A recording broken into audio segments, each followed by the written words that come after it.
का भगवंताला प्रणाम करतो। भगवान बाबा हनुमान जी को प्रणाम। महान त्यागी बाबा जुमदेव जी को प्रणाम। परमात्मा एक।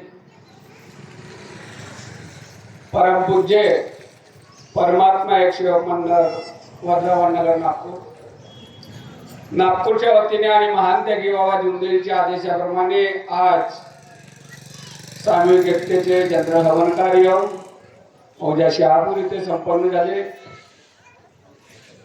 आणि त्या अनुषंगाने आता एका भगवंताच्या चर्चा बैठकच्या शेवटच्या टप्प्यात सुरू आहे।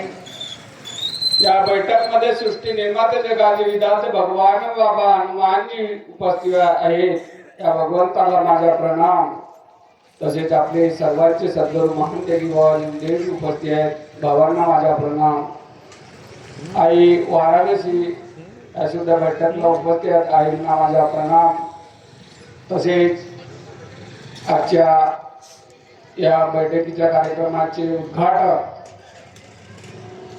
परमपूज्य परमात्मा एक सेवक मंडळ नागपूर अंतर्गत शाखा भंडाऱ्याचे संचालक हटवार साहेब हे सुद्धा उपस्थित आहेत। साहेबांना माझा नमस्कार।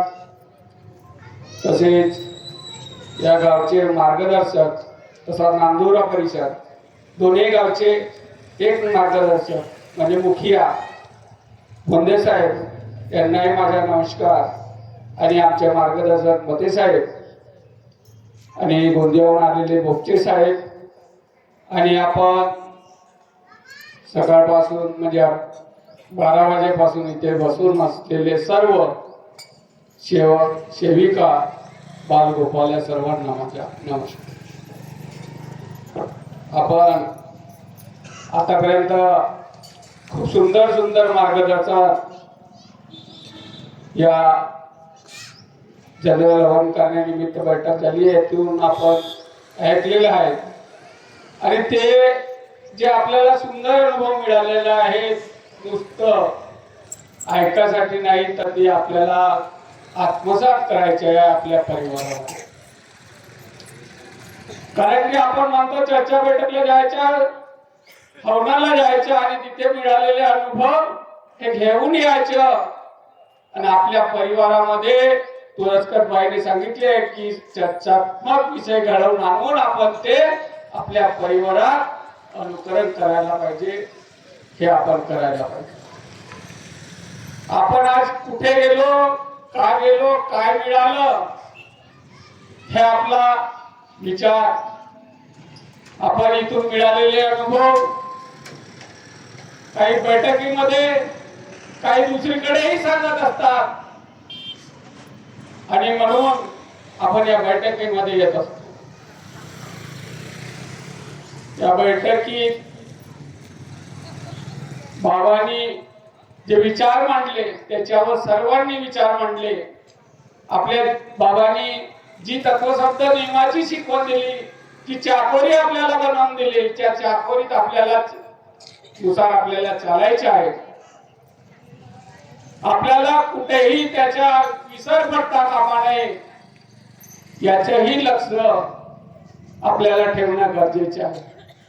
नुसता मीपणा म्हणणं किंवा मोठेपणा मला मिळाला पाहिजे याचेही कुठेतरी भान ठेवायला पाहिजे। सर्वांनी सांगितलं आहे की मोठेपणापेक्षा आपल्याला स्टेजपेक्षा आपला शेवट बरा।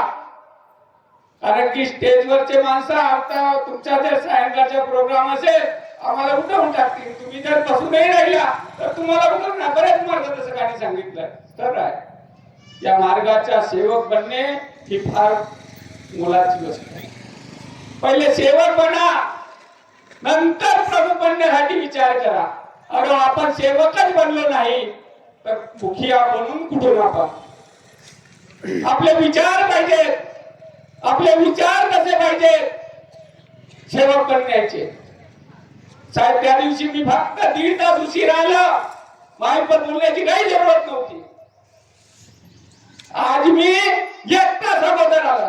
कुठे सेवक होते सांगण्याचा तात्पर्य बोंदे साहेब 1 तास अगोदर आला। एकही सेवक नव्हते.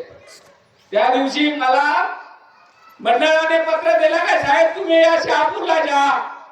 ठीक आहे, त्यांच्या आदेशानुसार इथे आलो. मलाही कुणी दोन लोकांना संवाद घेण्याकरिता आमचे तहसीलदार साहेब तुमसरला होते, त्याला सुट्टी यायला थोडा उशीर झाला आणि आम्हाला कार्यक्रमाला यायला थोडं अर्धा काय 1 तास उशीर झाला. म्हणून असं नसतं साहेब, कारण आज तेच भूमिका घेऊन सगळ्यांनी मी आज एकटा अगोदर आलो. आज कार्यक्रमाचे अध्यक्ष होतो म्हणून मी आज एकटा अगोदर आलो आणि म्हटलं या स्थळी आलो आणि विचारलं साहेब तुमचे लोक कुठे आहेत. कार्यक्रम तर तुम्ही 12 वाजेच्या का 11:30च्या ठेवले, आम्हाला कुठे गेले तुमचे बापले सेवक घेतले शहापूरले. तेव्हा साहेब नंतर आमचे कार्यक्रमाले आयोजक साहेब उशीर आहे त्याची, मग तुम्हाला उशीर आहे पण आम्हाला एखाद्या वेळेस उशीर झाला तर तुम्ही धरण माईकवर बोलावा. ही काही मार्गाची शिकवण नाही. याला मानव जागृतीचे कार्य नाही म्हणता येणार. म्हणून मानव हा जागला पाहिजे. मानवाने मानवाशी मानवाप्रमाणे वागले पाहिजे. हा माही पाहिजे.